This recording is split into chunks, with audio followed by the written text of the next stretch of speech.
Hi guys, today we're starting a new series, Idioms.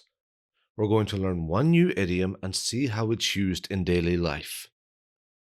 The idiom we're starting with is to keep an eye on. It means to watch someone or something carefully. Now, what's this clip from the Bond movie Casino Royale? Ow.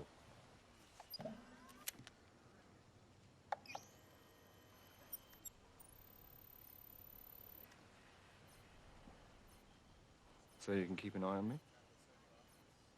Yes. And now here are 3 more examples for you. Mom, can you keep an eye on the kids? I just need to get a few things from the supermarket. I'll be back soon. Number 2. I'm leaving the bins out. Can you keep an eye on the soup? I don't want it to get burnt. And finally, we need to keep an eye on how much we spend each month because I think we're spending too much money. And that's it, guys. Thank you very much for watching and see you again next time.